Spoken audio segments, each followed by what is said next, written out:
Welcome to Breaking Ceilings, Breaking Ground, the podcast celebrating the women redefining real estate development. I'm Molly McCabe, and alongside my co-host Jill Ferrari, we're sitting down with the developers, the visionaries, and the builders whose projects and instincts are reshaping skylines and communities.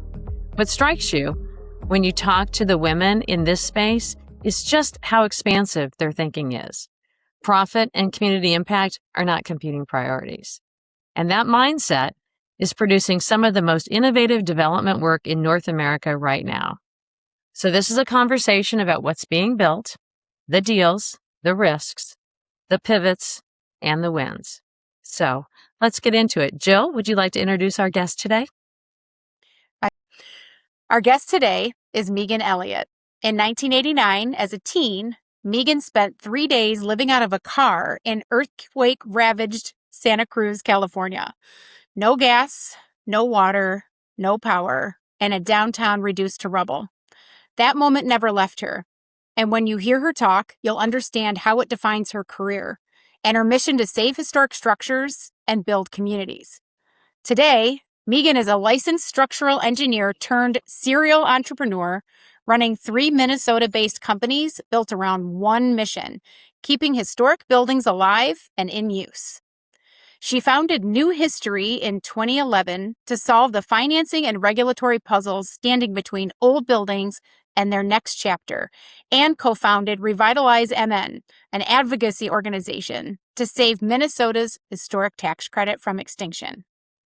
More recently, Meghan launched Jillpine, where she takes on the toughest restoration projects herself as a developer, such as the Leona in Duluth and her latest, a century-old sandstone schoolhouse now called the Book Match, just opened this spring in Sandstone, Minnesota. It's the culmination of a 45-year community effort to save a building. All right.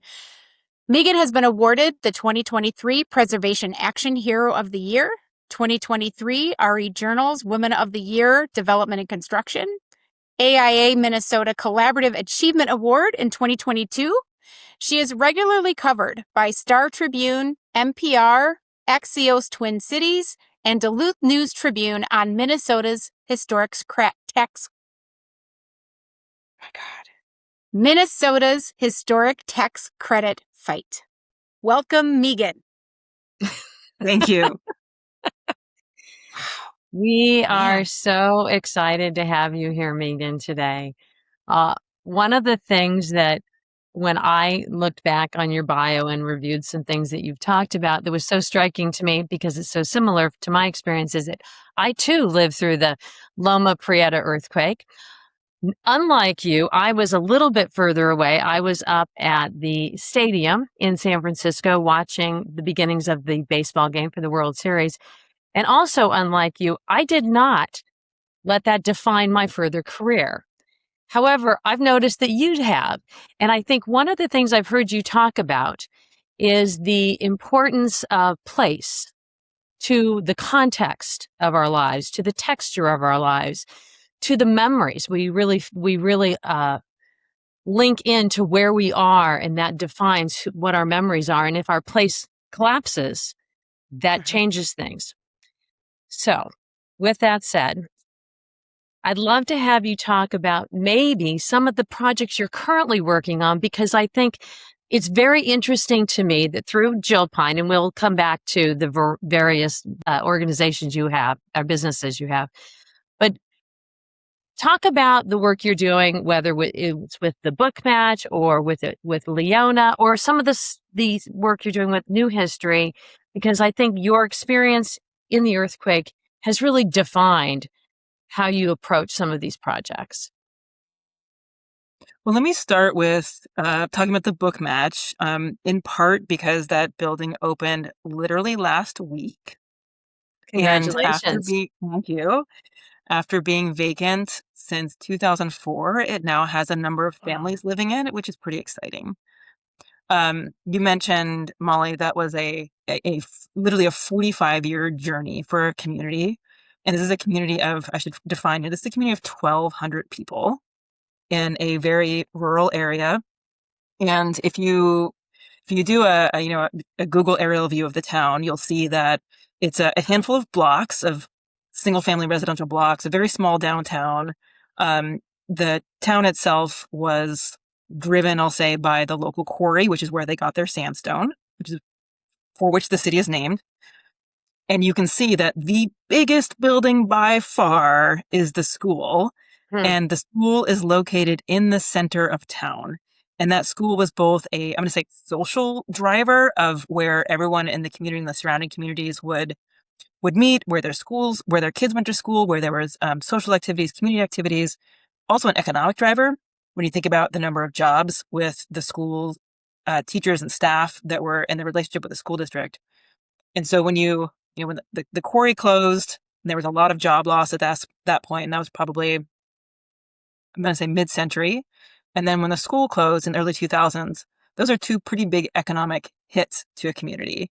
And so part of getting back to your comment about the earthquake and loss and feeling of loss is when you have the biggest building in your community, which is a looming structure at 3 stories, surrounded by really just 1 and 2 story buildings. Yep. When you have the biggest building that is empty, vacant, and dark, Yes. you've lost a lot of social memory and institutional memory, and it's there, but it's sort of like fading in the background of the community. And I think they were so dedicated to bringing this, I'm going to say, literally the heart and soul of that community back, not to mention the jobs and households that were lost. So I think there is, to connect that back to the earthquake story that you told, I lost in Santa Cruz that the downtown that was the beating economic and social heart of a community. This community had suffered a similar loss. But just to go technical on you for a moment, one of This the is the things, structural engineer in you coming Yes. out. right? Yes. This is the moment that I'm going to stop hiding that I'm an engineer, because I usually do hide that I'm an engineer.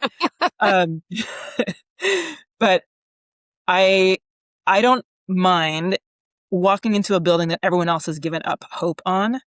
I don't mind walking through the door and it smells bad and you're actually not sure how to navigate it from a safety perspective. I certainly wouldn't call myself a building safety expert, but I know who to call for building safety guidance. And I'm okay walking through a building that has partial collapse or fire and being able to see how the bones might come back together. And I think that is, starting my career in earthquake engineering, I think one of the key differences between maybe people who learn how to navigate from a seismic design perspective versus, say, the rest of the world that thinks gravity only acts in one direction all the time, is learning how buildings fail. And so I feel like I come from a place of learning and watching how buildings fail and how they can fail gracefully and then come back into service, versus just thinking about buildings as being a static kit of parts that kind of continues to operate. So I think that witnessing and seeing failure and seeing that failure as part of the process instead of the end of the process is maybe where the earthquake story starts to inform where I set the rest of my career trajectory. It's almost if I've heard my sister-in-law uses the term fall forward. And so to your point around something that disintegrates, this is actually falling, you take something and see it and it falls forward. You can envision what it can be and what the core value of that building is within the context of the community. Yeah, I love that, falling forward. Yeah. Yeah. Well, and this is the foundation of innovation, is seeing something that needs to be changed. And, for a lot of us, it's a barrier that we face. But for you, it was seeing the structural failure in those buildings and identifying opportunities to make buildings and places better because of this failure. That's very unique. I don't think we've had that journey here. Can you talk a little bit more about your journey? What happened, after the earthquake? And I think we're gonna still need to talk about all your projects, but you're a structural engineer. Did you go to school after the earthquake? What's your professional journey? Sure. So this is going to date me, but the earthquake happened when I was in high school. Okay. So that was that informed my educational choices moving forward. Yeah. So I did go to an undergraduate program where I studied civil and structural engineering, one. I also studied studio and fine arts. Following that, and we did work as an engineer for a bit before going back to graduate school. And I went back to graduate school as a National Science Research Fellow with the idea that architecture and engineering and the forms we use and structure inform the architecture that we build. And I had kind of like a grand idea of architecture and structural engineering interacting together to create place. So I went to Berkeley, and I did a joint program in getting a master's in structural engineering as well as a master's in architecture. From there, I came out of graduate school and I found a better fit for myself on the engineering side of the industry than on the architecture side. I think some of that was with recognizing that everyone has, I'm going to be very stereotypical here, but I move at a pace and I think at a pace where I found a better fit with engineering where I could touch a lot of projects more quickly than I would in architecture. And so I liked the fact that I could go very deep on a project in engineering, not just one project, but 10 projects. And I could be working with 10 different clients, solving 10 different problems. Yeah. As compared to starting as an architect, I might have just been working on one building for multiple years. So I clicked with the pace of problem solving in engineering and spent the first 10-ish years of my career as an engineer, and ultimately got licensed as an engineer in California. And I think for me, the important part of that part of my career was, again, learning how buildings work, learning how buildings fail, learning the architecture and engineering industry, learning the importance of design, which I think, in my opinion, there's opportunities to elevate and leverage design through real estate development, but learning the role of design in the broader project process.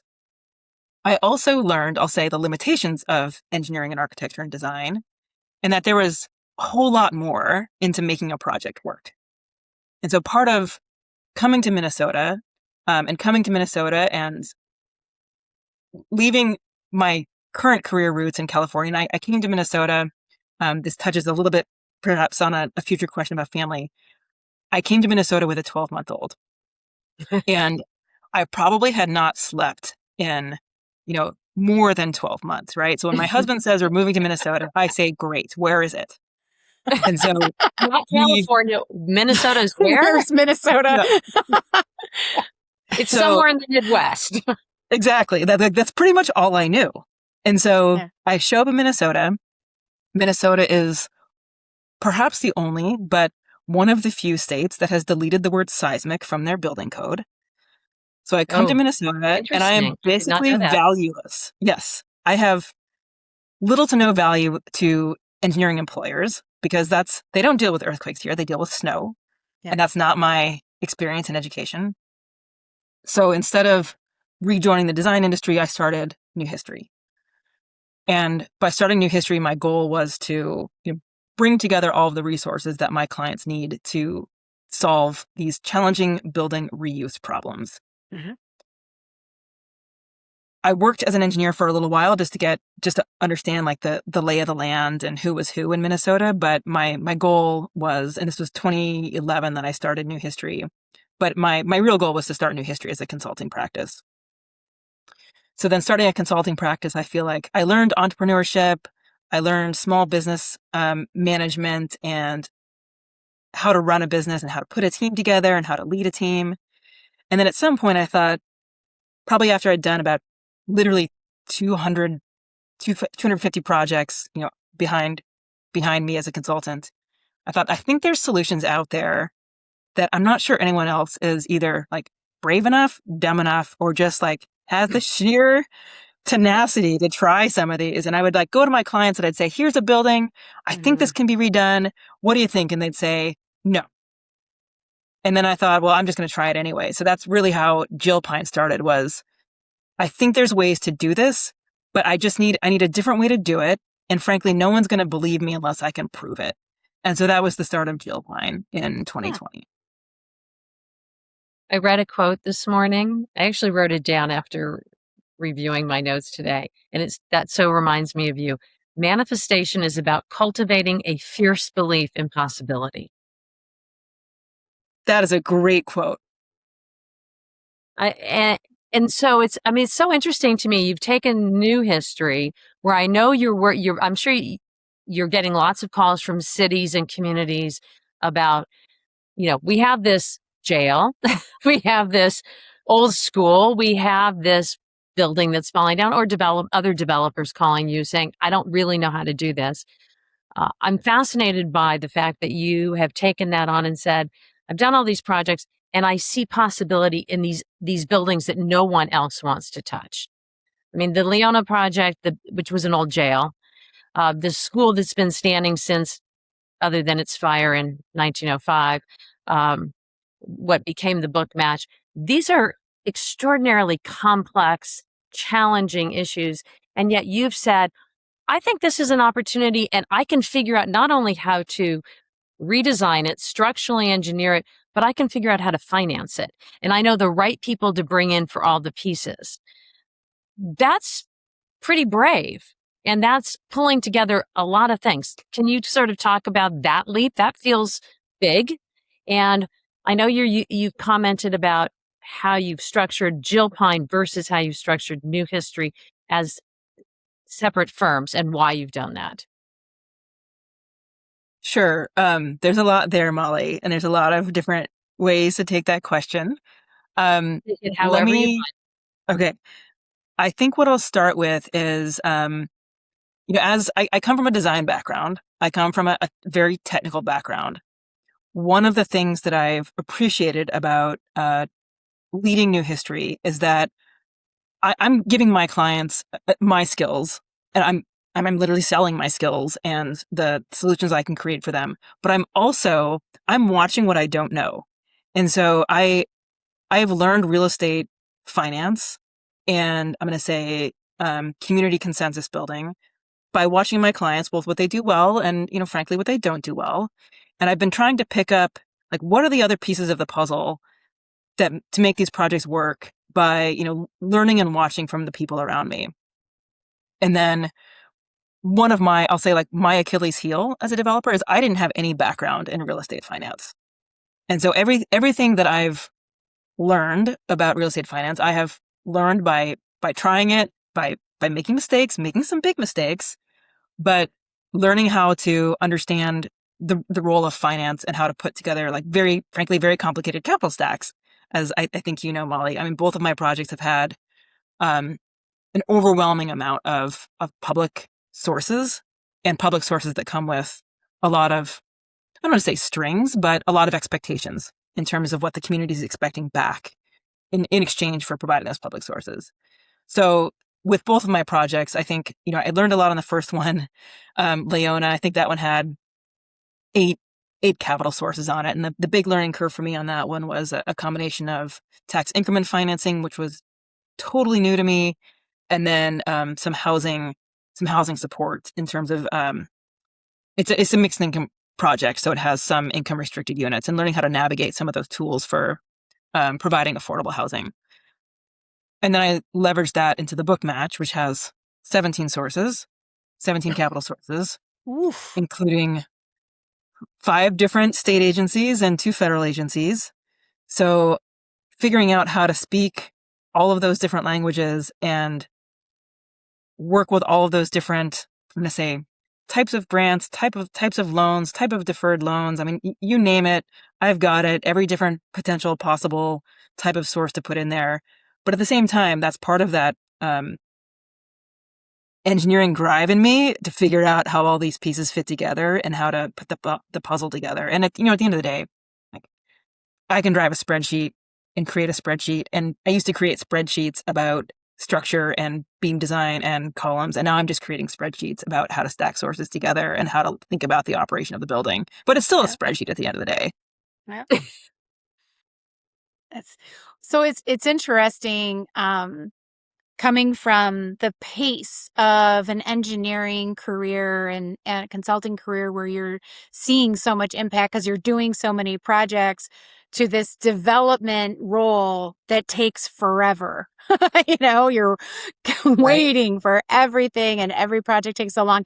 How has that been for you personally to navigate this change in pace from one mode to the other? That's a really interesting question, Jill. And it's interesting to hear you think of it as a change in pace. Whereas for me, maybe just because the learning curve is so steep on all of these different elements, to me, it feels like it in some ways an even faster pace. Um, I will say, I still lead in history. So I still have a team of, call it 10-ish people across 2 different offices in Minneapolis and Milwaukee. So I'm still very, very engaged in running that business. Probably at this point, given my capacity, probably more engaged than I should be. But that keeps me very busy. And then on the development side, because these buildings, I'm going to say, are so, I'm going to say tactile as a word. Sure. I am on site a lot, I'll say, both during the pre-development process, because both of my projects are not local to me. I live in the Twin Cities. Sandstone is an hour and a half north. Duluth is 2.5 north. But the level of relationship building that has to happen with those communities takes a fairly intense amount of time, and being there in person. I've learned how to find my advocates in the community and use them as like megaphones for me, so that I don't necessarily have to be there in person. But that also takes cultivating relationships. I am very hands-on during the design process, and I'm extremely hands-on during the construction process. So with the book match just finishing, I was there every week, almost for a full day, between meeting with the general contractor, knowing all the subs, knowing what they were doing, like actively troubleshooting as things were getting built. So it still feels like, to me, and I'm I'm down to like picking the light fixture, right? And the book match, we salvaged glass. I salvaged glass globes from around the Twin Cities. So every unit has a slightly different vintage glass light fixture in it in every room. But down to like picking which glass globes go in which unit, right? So to me, it's almost like the pace has gone up, because there's so much more detail that I'm engaged in as compared to either being new history as a consultant, where I can sort of stay in my own lane. I'm very bad at staying in my own lane, but I can sort of stay in my own lane, or as an engineer where I had a very specific lane to be in. I love that. How did you pick these 2 projects? How did they come to you?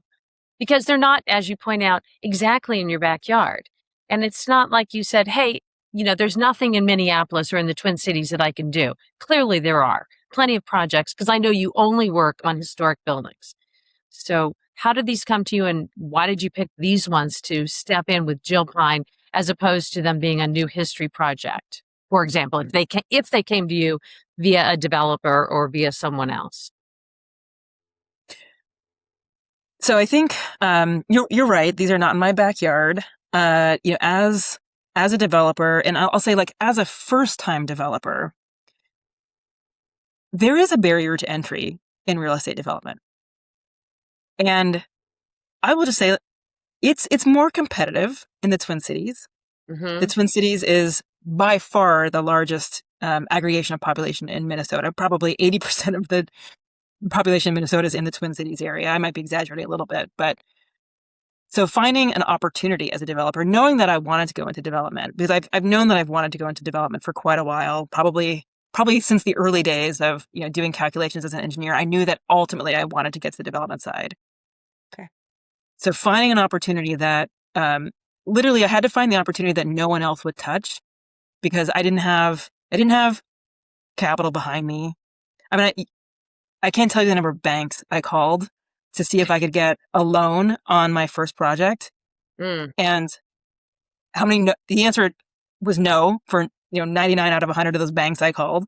But finding an opportunity, finding a community that was, I don't want to say like desperate enough for a solution, but willing to give a shot to someone like me, who literally is going to them as a consultant. I've done hundreds of projects, but I'd never done a development project.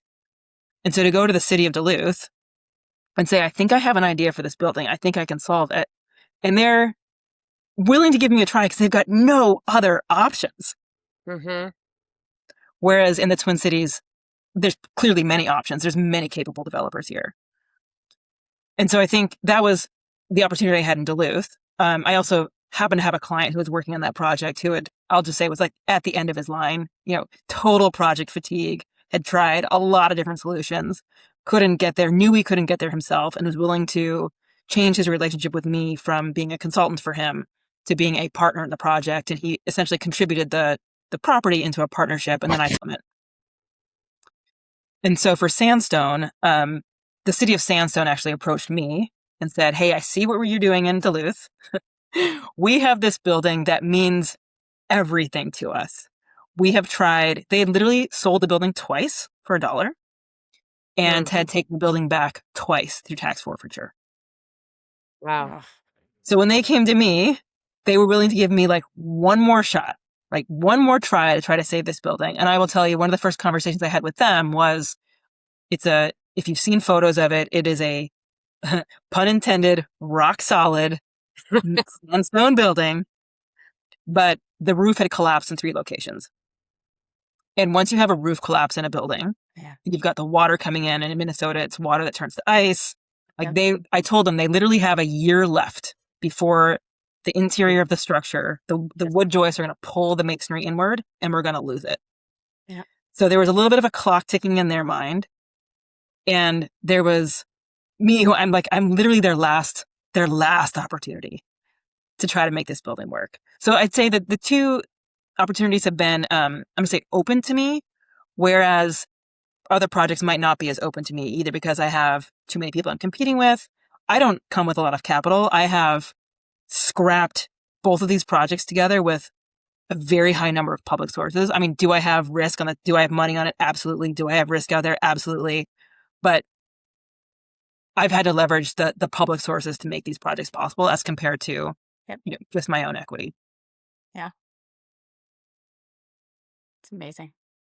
It is amazing. I'm curious, you said you wanted to be a developer from the very beginning. I think that's true of a lot of women. I know a number of women that we've talked to who start out doing something and always sort of had this vision that they wanted to be a developer. And it's interesting to me that you had that perspective as well and took your opportunity when it came up to step into that role.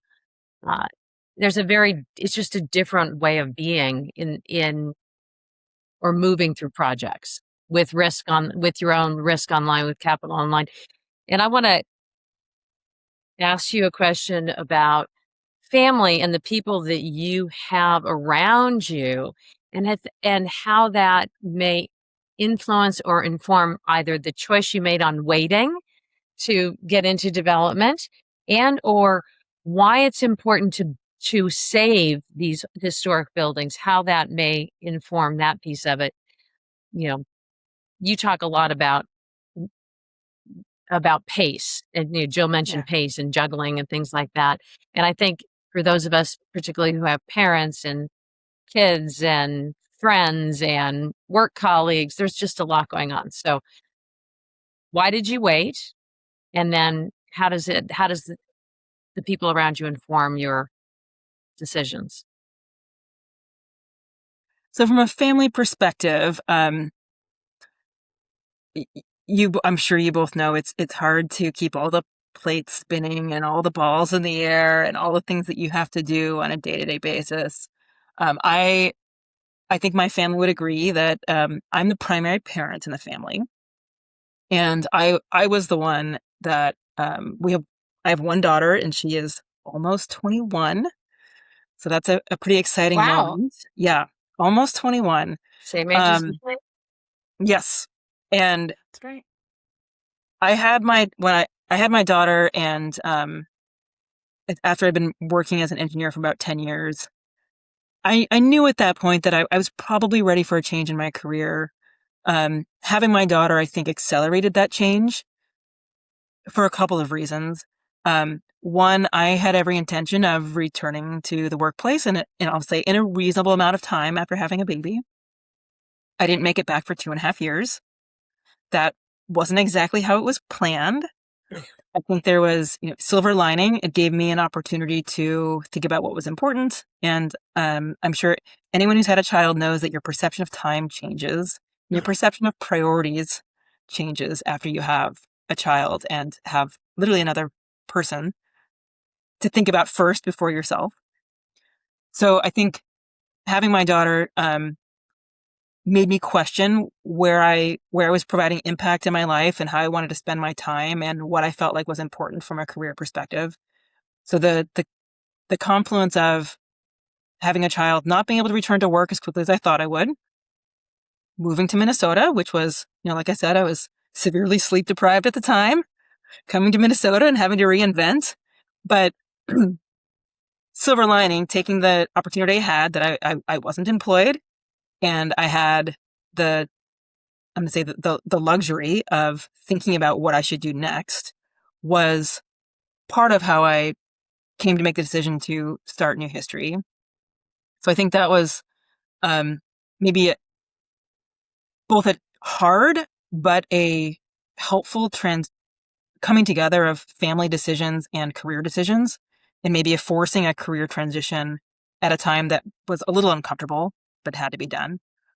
And then, I will say, my daughter has been with me since she was born. She's always been, either I had her in childcare literally next door to my office, or she took the school bus to my office as soon as she was old enough to take the school bus to my office. She's been on payroll since she was 7, which is right from like scrubbing the kitchen for us to actually like now she can like legitimately do real stuff as a college student. As a human. So, as a human, she's like a real human and she can actually provide value. So she's been at my side, and even in volunteer capacities, serving on commissions for the city. She's been there. She's come to board meetings. I mean, she's really followed with me. So I think that's been part of me shaping my career, has been thinking about how it shapes her career and influences her career. And you probably won't be surprised to hear she's studying structural engineering.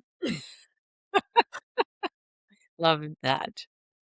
And she's interning as an engineer this summer, and she's been on a lot of job sites. That's wonderful. And then, in terms of, I'll say like influences, I don't come from a real estate family. No one in my family and no one in my immediate network has a real estate background. It was a world I didn't even know it existed as a career, right? Like it wasn't even until I was working as an engineer where I heard of this thing called a real estate developer. Like what? I had no idea. And so it was all just learning from the people around me. And I didn't have the family background or the, inheriting a portfolio of properties or anything like that. But one of the things I think I'm good at is knowing what I'm not good at. And so I am very proactive about seeking advice and seeking support and building an informal network of mentors. And so from even before I started New History, I've always had an advisory board. And my advisory board has always been people that I trust, people that I like to spend time with, people that like to spend time with me, people that have skills I don't have. And that board, which has, over the years I've had a number of people cycle on and off because it changes as I change and as my businesses grow. And I've gone from having that board with me before I started New History to even now, I still rely on this group of people who I will literally say like, can I just call you when I need you? And can I just ask you a question? That's all I'm asking of you is just be available to me. And in exchange, I want to provide you with a fun group of people to be with on occasion. I want to invite you to these events and these ribbon cuttings and these events in the community and these buildings. And I want to make sure you have a good time doing it. And that's pretty much how the relationship goes. But that's been kind of like the concentric circles of, my family. And of course, my husband is very supportive, my daughter, to kind of this broader idea of an advisory network to help me know what I don't know. I think that is such a critical piece of, building your professional career. I write about a personal advisory board. I'm a firm believer of it as well. And I really think the time that you invest in that board early creates huge dividends throughout your career. So I'm really glad you brought that up because I wanted to ask you, as a emerging developer, you have these incredible buildings under your belt. What's one piece of advice that you would give to women that are listening to this that may have engineering backgrounds? Because I think that's a wonderful foundation for development, or others. What piece of advice would you give to these women? Let me think about how to phrase this. I'm going to combine this with a question you had mentioned earlier, even though we didn't get to it, about innovation. Yeah.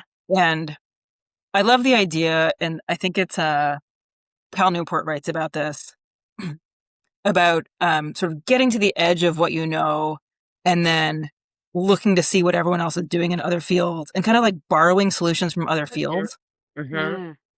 And what I think is really interesting about real estate development is that there isn't a defined path, and there's not like a set of credentials that you need to have.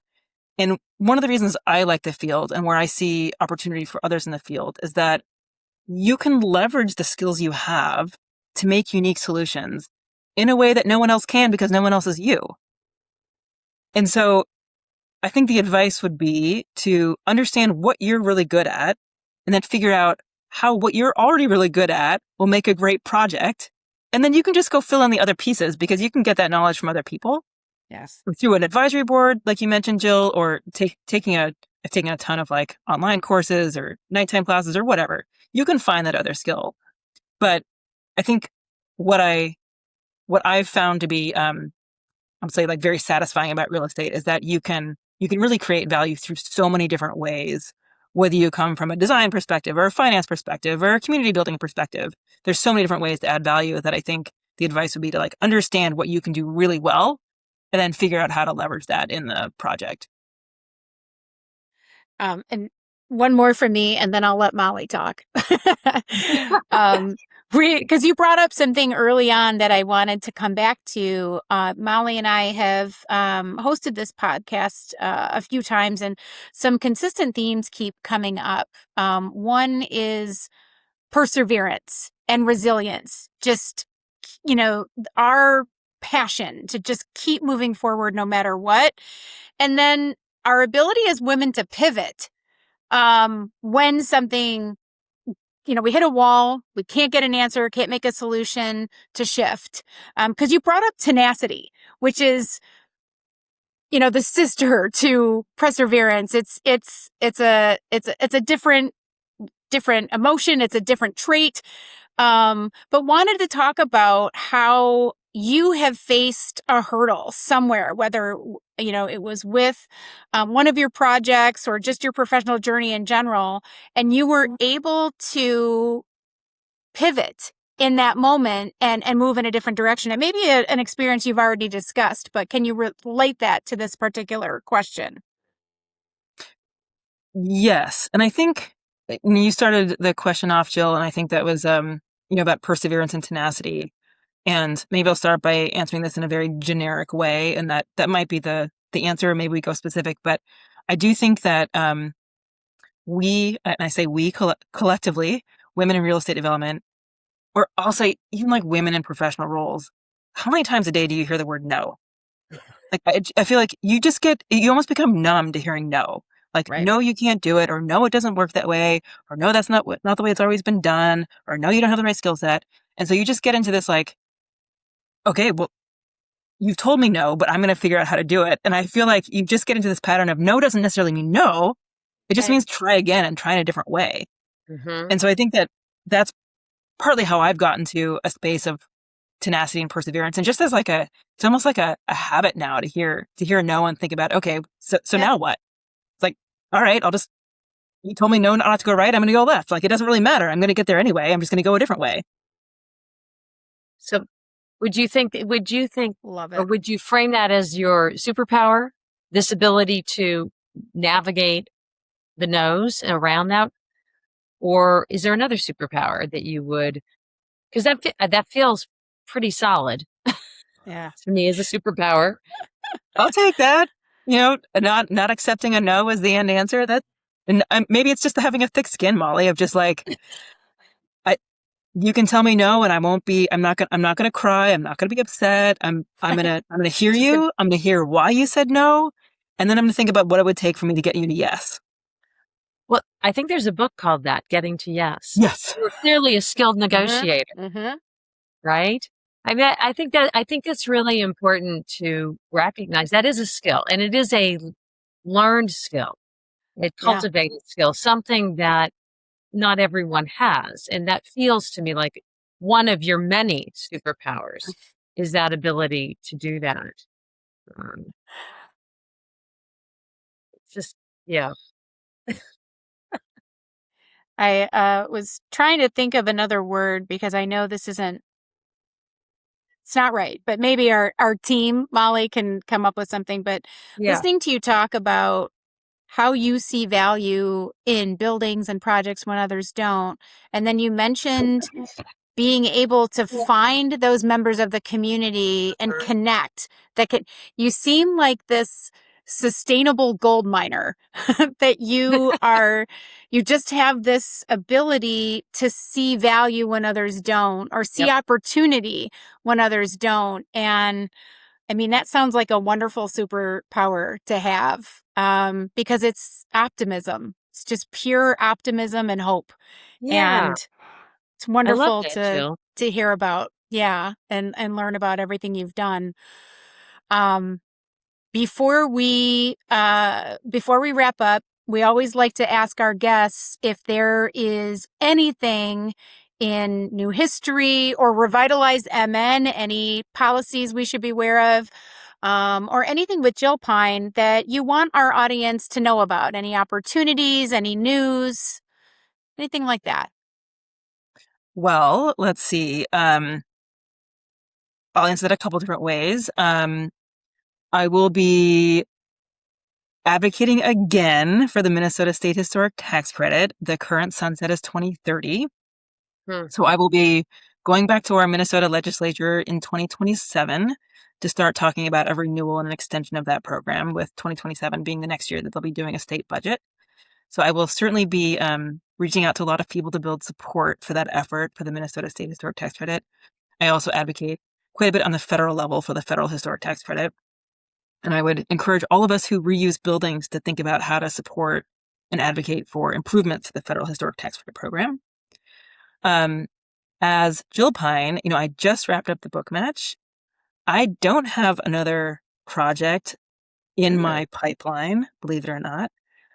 So I am thinking about how to leverage what I've learned on Leona, which I learned a lot of hard lessons, and then how I use those lessons I learned on the book match, and thinking about what I've learned in the book match to potentially, I hope, do a slightly easier project than this next one.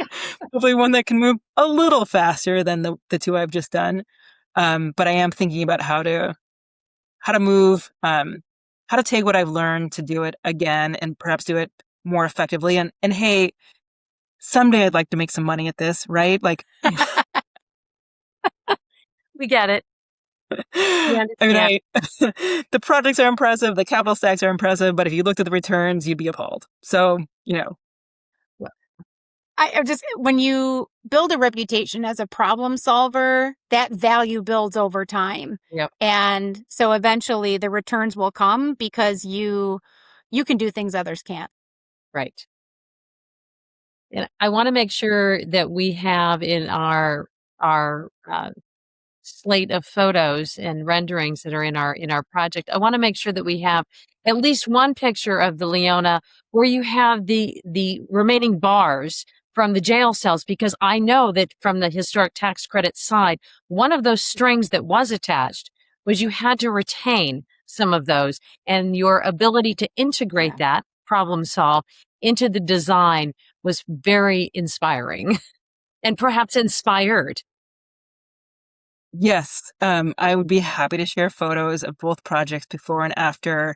And you're right, Molly. I'm going to say, the exchange you make for federal and state historic tax credits is retaining the character. I'm say character in air quotes, character of the building. It is really hard to convince someone that they want to live in a building that feels like a jail and make it their personal home. So that, like, there was a big character, I'm going to say, conflict there in terms of what makes a place that no one wanted to live into a place that everyone wants to live. That's a hard one. Understand. And then one last thing for you is if people do want to contact you, if they do have that next project for you, how can they reach you? I am very easy to find. Jillpine.com, all one word, is my website. I'm I also forgot very to easy to ask you find. about the name, Jill. Speaking of, I know. we Me should ask too. that one. So segue, tell how to do it, and then segue into the name. Yes. Absolutely. So jillpine.com is the website. I'm very easy to find there. And then LinkedIn, I'm also very easy to find on LinkedIn.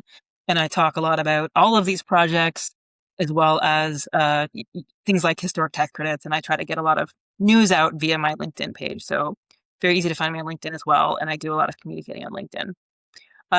Jillpine, that name, I worked with actually a branding company that I've worked with on all of my projects and all of my companies called Fellow. They're here in Minneapolis.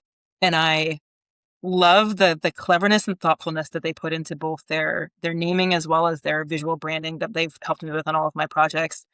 And Jill Pine is the fictitious female counterpart of the jack pine.